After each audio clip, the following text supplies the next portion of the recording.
السلام علیکم ورحمۃ اللہ وبرکاتہ۔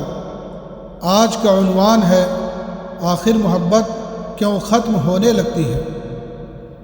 محترم ناظرین، کیا محبت اچانک مر جاتی ہے یا اسے ہم خود اپنی بے احتیاطیوں سے آہستہ آہستہ مار دیتے ہیں؟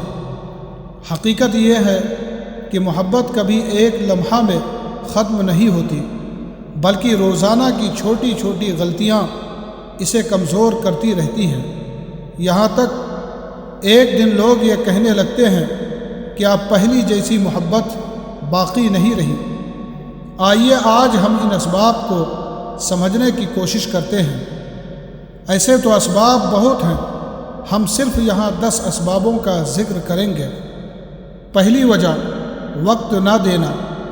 جس رشتے کو وقت نہیں ملتا وہ آہستہ آہستہ کمزور ہونے لگتا ہے۔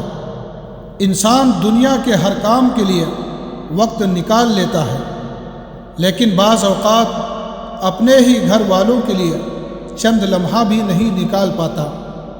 دوسری وجہ، احترام میں کمی۔ محبت کی بنیاد صرف جذبات نہیں بلکہ احترام ہے۔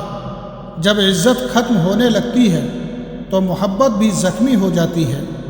تیسری وجہ، ہر وقت تنقید کرنا۔ اگر ہر بات پر اعتراض، موازنہ اور شکایت ہو تو دل قریب نہیں آتے بلکہ دور ہوتے چلے جاتے ہیں۔ چوتھی وجہ، انا اور ضد ہے۔ بعض لوگ صرف اس لیے معافی نہیں مانگتے کہ کہیں میری عزت کم نہ ہو جائے، حالانکہ معافی مانگنے سے عزت کم نہیں ہوتی بلکہ رشتہ مضبوط ہوتا ہے۔ پانچویں وجہ، شکریہ ادا نہ کرنا۔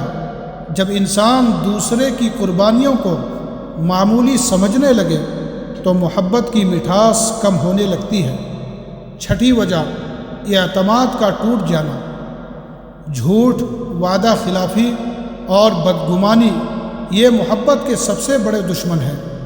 ساتویں وجہ، دوسروں سے موازنہ کرنا۔ دیکھو فلاں کا شوہر ایسا ہے اور دیکھو فلاں کی بیوی ویسی ہے۔ یہ جملے صرف دلوں میں حسرت پیدا کرتے ہیں، محبت نہیں۔ آٹھویں وجہ، اپنے غصے پر قابو نہ رکھنا۔ ایک لمحے کا غصہ کئی سالوں کی محبت کو زخمی کر سکتا ہے۔ نویں وجہ، دین سے دوری اختیار کرنا۔ جب گھروں سے نماز، روزہ، دعا اور قرآن کی تلاوت اور اللہ کا ذکر کم ہو جاتا ہے تو دلوں کی نرمی بھی کم ہونے لگتی ہے۔ 10ویں وجہ، محبت کو خود بخود قائم رہنے والی چیز سمجھ لینا۔ اب ذرا غور کیجئے کہ باغ اگر پانی نہ پائے تو سوکھ جاتا ہے، اور محبت اگر توجہ، احترام اور خلوص نہ پائے تو وہ بھی کمزور پڑ جاتی ہے اور زخمی ہو کر دم توڑ دیتی ہے۔ محترم ناظرین، یہ تھی وہ بنیادی وجوہات جن کی وجہ سے محبت آہستہ آہستہ ختم ہونے لگتی ہے۔ انشاءاللہ اگلی ویڈیو میں ہم بات کریں گے کہ محبت کو دوبارہ کیسے زندہ کیا جائے۔ اس کے لیے بھی 10 ایسے عملی طریقہ بتائیں گے جن پر عمل کر کے دوبارہ اپنے محبت اور ہر رشتے کو مضبوط بنایا جا سکتا ہے۔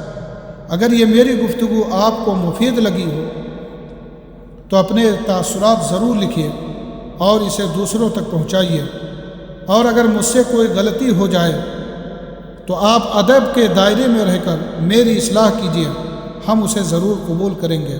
تب تک اپنا خیال رکھیں۔ خدا حافظ۔